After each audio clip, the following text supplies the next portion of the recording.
Olá, meu povo, olá, meus queridos alunos e minhas queridas alunas.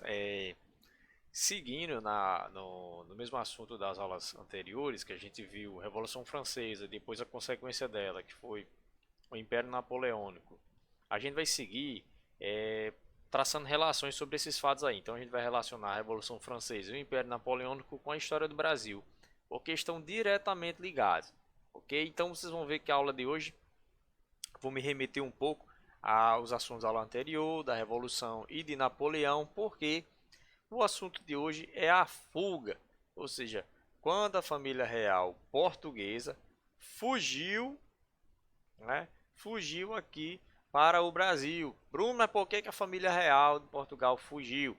Com medo de Napoleão. Vocês lembram bem que Napoleão decretou o bloqueio continental, Portugal não vai cumprir o bloqueio continental e para não ser destronados ou presos por Napoleão, eles vão fugir para a sua maior colônia. Qual era a sua maior colônia? O Brasil Guarani, né? Então esse período em que Dom João VI vem aqui para o Brasil, né, e que vai culminar aí com a nossa independência em 1822, nós vamos chamar de período joanino, ok?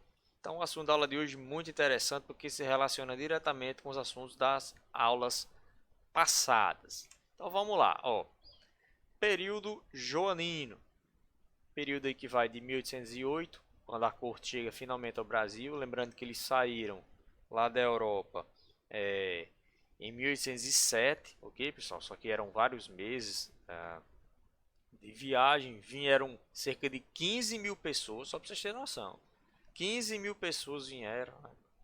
Em 1821 ele vai voltar para Portugal, né? Mas Dom Pedro I fica aqui e aí vai culminar com a nossa independência. Mas não vou adiantar não. Então vamos ver as principais características aí do período joanino, período em que o nosso querido Dom João VI veio com a sua família e mais 15 mil babão aqui para o Brasil. Só dá trabalho, ok?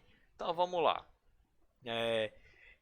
O período joanino é o período em que a família real está aqui no Brasil, né? Então a família real sai da metrópole e vem morar na colônia. Isso é uma coisa bem interessante, ok? Qual foi a principal causa? Bom, fuga das tropas napoleônicas, isso aqui eu já citei, né? Devido ao bloqueio continental, Napoleão proibiu todas as nações de fazer comércio com a Inglaterra. Mas Portugal secretamente fez um acordo com a Inglaterra, né? Tanto que eram os barcos da família real vindo e em torno barcos de guerra ingleses protegendo, né, toda a comitiva portuguesa que veio. Okay? Então não aderiram ao bloqueio continental, então acharam melhor fugir para o Brasil. Ok? Com isso, pessoal, primeira coisa que o nosso rei, né, Dom João VI, vai fazer quando chega aqui no Brasil, ele passa logo pela Bahia, vai assinar alguns documentos, algumas ordens, e uma das primeiras delas é a Carta Régia. E o principal dessa Carta Régia, desse documento, era a abertura dos portos. Por quê? Observe, pessoal, a Inglaterra que escoltou a família real até o Brasil, então ela queria algo em troca. E o acordo foi o seguinte: nós levamos você até o Brasil em segurança, né, toda a família real e a comitiva, e a gente quer que vocês permitam que o Brasil comece a comprar os nossos produtos. Porque lembre, pessoal, o Brasil era a colônia de Portugal. Logo, existe um pacto entre a metrópole e a sua colônia. O Brasil não podia comprar nada de nenhum outro produto. Os nossos portos só podiam receber navios portugueses. Né? Então, o pacto colonial ele é finalizado com a chegada da família real. Por quê? Porque eles agora teriam que permitir que produtos ingleses, como tecidos principalmente, viessem aqui para o nosso Brasil. Então o pacto colonial acabou. O pacto colonial ele vai se encerrar. Não tem mais aquela relação de colônia e metrópole como se tinha antes, que era só a colônia dando lucro à sua metrópole. Agora não, pessoal. Se a família real está aqui na colônia, o lucro tem que ficar onde? Na colônia.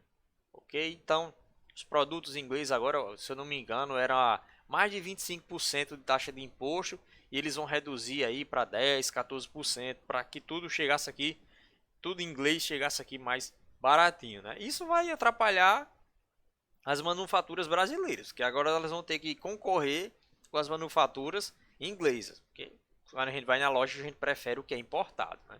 Mesmo que não seja melhor, a gente prefere sempre o que é importado. Então, primeiro passo aí, primeira coisa que vai acontecer quando a família real chega no Brasil, tá aqui até uma gravura deles, né? Chega aqui no Brasil, é a abertura dos portos, ou seja, o fim do pacto colonial. O Brasil agora pode receber mercadorias das nações amigas. Quando eu digo nações amigas, eu estou dizendo Inglaterra, mas lá no documento tinha nações amigas, né? Só para não dizer que era a Inglaterra. Ok? Ó, tá aqui falando mais sobre os tratados de comércio, né? Sempre com a Inglaterra. A Inglaterra, o país mais rico daquele período. Lembrando que Napoleão já só vai cair aí em 1815. Né? Então, 1810 vai ter feito uma documentação, um novo acordo comercial, um tratado de aliança e amizade. Engraçado que esse tratado de aliança e amizade só beneficia a Inglaterra. Mas enfim. Então, olha aí as coisas que a Inglaterra exigiu do Brasil para fazer comércio, para proteger a família real. Proibição da Inquisição, ou seja, a Inquisição era um tribunal usado pela Igreja Católica para condenar, né, julgar, condenar e executar aqueles que eram condenados por heresia, ok? A Inglaterra proibiu isso. Mas Bruno, qual é a relação da Inglaterra com essas coisas da Inquisição? Bom, a Inglaterra era um país anglicano ou protestante, né? Então, não queriam, achavam que esse negócio da Inquisição Católica era algo retrógrado e algo que ia prejudicar. Então, eles pediram que a coroa portuguesa proibisse a Inquisição aqui no Brasil. E também, preste atenção, o fim gradual do tráfico negreiro. Por que a Inglaterra era tão interessada em acabar o escravismo, a escravidão no mundo? Porque eles amavam as pessoas, queriam igualdade? Eu acho que não. Era por questões comerciais. Quanto mais pessoas livres recebendo seu salário, mais trabalhadores assalariados, mais pessoas para ter dinheiro para comprar os produtos da Inglaterra. Então, o que a Inglaterra estava preocupada aqui, pessoal, não era com a escravidão, mas sim ter mercado consumidor. Quanto mais escravos, menos pessoas com poder para comprar produtos. Quanto mais pessoas assalariadas, mais pessoas para comprar produtos. Né? E como a Inglaterra era o grande produtor do mundo, então ela começou a proibir, a tolir o tráfico negreiro em todo o mundo. Por quê? Porque ela queria mais pessoas assalariadas. Ok? Então, eles exigiram da coroa portuguesa o fim gradual. Então, tá aqui a palavra-chave é essa, é gradual. Né? Já foi cobrado no Enem, alguns anos atrás, como foi o processo da abolição da escravidão no Brasil. E a resposta correta era que foi um processo lento e gradual. Ainda me lembro bem dessa questão, aí uns 5, 6 anos atrás. Foi um processo lento e gradual. O Brasil não rompeu com a escravidão da noite para o dia. Foi aos poucos, a gente vai entender lá quando a gente vai ver no o segundo reinado, ok? Lá de Dom Pedro II. Tratado de Comércio e Navegação com a Inglaterra. Tarifas alfandegárias reduzidas para os produtos de quem? Ingleses, né? E tinha um porto que podia chegar por lá que não teria tarifa nenhuma.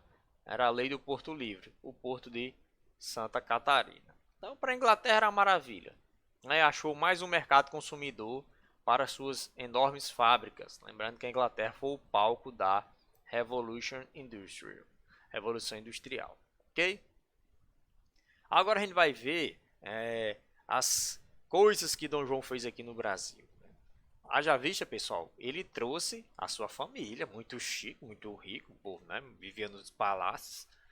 Ele vai trazer juntamente com a corte portuguesa inteira. Então, vieram cerca de 15 mil pessoas. Essas pessoas não vinham para o Brasil para ficar olhando para o mato. Então, o Brasil teve que se adaptar a essas pessoas, né? Então eles trouxeram suas pratarias, os seus livros, seus instrumentos musicais. Os que eram cientistas gostavam de botânica trouxeram aquelas coisas de laboratório, suas viradarias, trouxeram tudo para começar uma nova vida aqui no Brasil. E o Brasil teve que se adaptar a essas coisas, né, a esse modo de vida europeu. Então, coisas que Dom João vai fazer. Permissão para a produção de manufaturas, ou seja, aquele alvará de Dona Maria Louca, lá de 1763, que proibia indústrias no Brasil, né, para que o Brasil só pudesse comprar de Portugal, ele vai revogar. Né? Vai revogar, dizer, não, pode ter fábrica no Brasil sim. Só, pessoal, que aqui a gente tem uma dificuldade muito grande, porque os produtos ingleses tinham a qualidade melhor e tinham um preço bem competitivo, por já ter impostos bem reduzidos. Ok?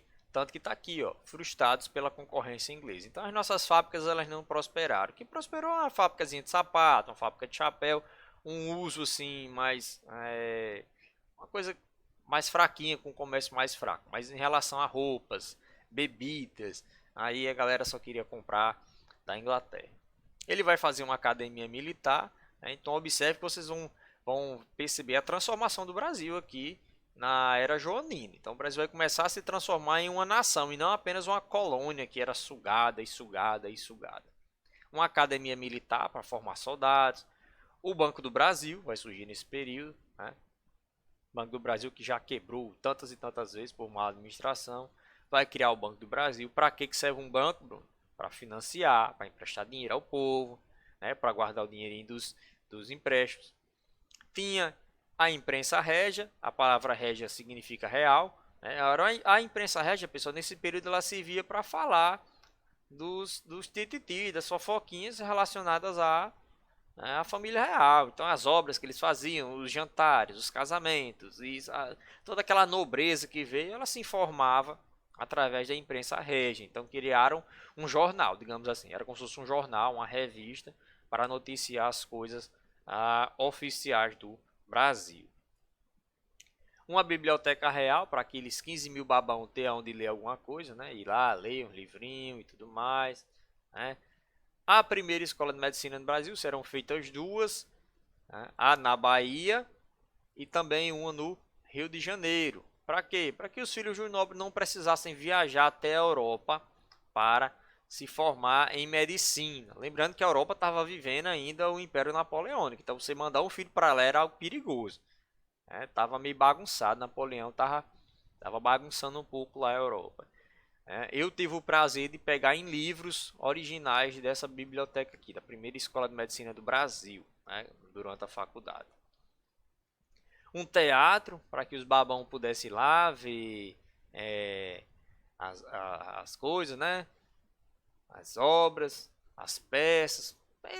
Observe, pessoal, era muita gente que veio para cá. 15 mil, eles tinham que ter o que fazer. Não, eles iam ficar no tédio e tudo mais. Então o governo começou a preparar o Brasil para que eles tivessem algum entretenimento. Né? Um dos mais emblemáticos, o Jardim Botânico. Né? Quem nunca viu o Jardim Botânico, nem que seja pela novela da Globo, pessoal. Tem novela da Globo, toda novela da Globo termina nesse mesmo cenário aqui. Ó. Já vi umas 20 novelas e todas terminavam aqui. O Jardim Botânico, para que eles pudessem passear de tardezinha, né, observar a natureza. Aí aqui eu peguei uma lista mais completa do que ele fez. Aqui uma lista bem mais completa. Ali eu coloquei só o principal, mas aqui tem mais completa ainda essa lista. Então só tem aí criação do Banco do Brasil, fundação da Academia Militar, fundação do Hospital Militar, criação da Fábrica de Pólvora, que agora tem a Academia Militar, tem que ter bala, né? Criação do Jardim Botânico, criação da Academia Imperial de Belas Artes, né? Tudo isso aqui para que a nobreza portuguesa que estava aqui pudesse se ocupar. Criação da Academia de Medicina e Cirurgia do Rio de Janeiro, biblioteca, criação do nosso belo Correio, né? Criação do Museu Real, criação da Escola Real de Ciências, Artes e Ofícios, criação da Imprensa Régia, inauguração do Teatro Real de São João, criação de fábricas de tecido, que iam competir diretamente com a Inglaterra, né? Pavimentação das ruas cariocas, para que a corte não precisasse andar mais no chão mais sujo, né, e a reforma dos portos para aumentar aí a recepção para os produtos ingleses. Ó, pessoal, nessas obras aqui, as 3 obras aqui, são obras do artista francês Jean-Baptiste Depré, ok? Foi um artista francês contratado por Dom João para pintar a realidade brasileira. Então era a realidade aqui, ó, de um país escravocrata, né? Onde os escravos apanhavam nos pelourinhos no centro da cidade, né? Trabalhando. E aqui era uma vista, né, do porto do Rio de Janeiro, né? Foi bem por aqui que a família real chegou, ok? Então, até a nossa próxima parte.